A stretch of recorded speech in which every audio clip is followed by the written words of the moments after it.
Nailabas na nga ang resulta ng pangalawang test, para kay Justin Brownlee, na bigla ang China. Yao Ming dismayado sa naging resulta ng second doping test ni kabayan Justin Brownlee.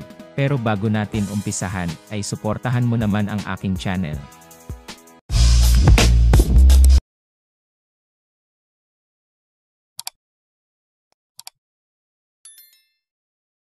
Matindi nga talaga ang paghahabol nitong team ng China dito sa ating national team, na Gilas Pilipinas, at lalong-lalo na dito kay kabayan Justin Brownlee, dahil nga sa pagkaka-positive nito sa doping test na ginanap sa Asian Games, at agad naman umapela itong si kabayan Justin Brownlee, at inihanda ang kanyang mga medical documents, at sumalang nga ulit siya sa pangalawang pagkakataon sa doping test, upang mapatunayan na hindi siya guilty sa inaakusa sa kanya.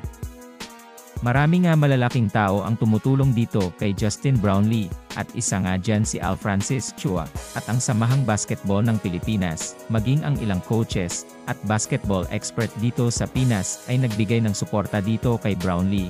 Marami nga ang hindi makapaniwala sa nangyaring ito tungkol sa pagiging positive nitong si Justin Brownlee sa isang illegal substance, marahil nga daw ay kagagawan ito ng China, dahil natalo nga sila sa ating national team. Ayon nga sa nakakarami ay hindi nga matanggap ng China, na matalo sila sa sarili nilang bansa, at hindi nga lang isang beses sila tinalo ng Gilas, kundi 2 beses. Ang una nga, ay sa FIBA World Cup, at ito ngang kakatapos lang na Asian Games. Matinding pag-aakusa nga ang pinataw nila dito kay Justin Brownlee, ngunit ayon nga kay Brownlee, ay handa siyang humarap sa anumang test, at papatunayan niya na siya ay malinis at hindi gumagamit ng illegal substance pag naglalaro. Ngayong araw nga ay malalaman na ang resulta ng pangalawang attempt nitong si Justin Brownlee, sa doping test na hinihain ng China. Ayon kay Justin Brownlee, ay sigurado siya na negative ang resulta. Kung mag-positive man siya ay may nangyari na ditong maniobra, dahil alam daw niya sa sarili niya na malinis siya, at agad naman sumang-ayon dito si Al Francis Chua. Dapat nga daw sa Amerika ginanap ang doping test, at hindi sa China.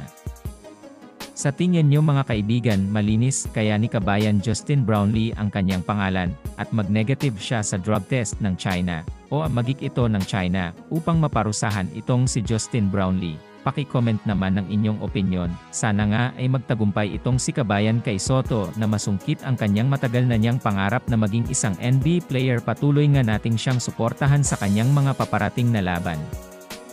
Sana nga din ay magtagumpay ang mga Pinoy sa kanilang mga larangan, at maiwas sa mga injury, at makamit din sana nila ang gintong medalya.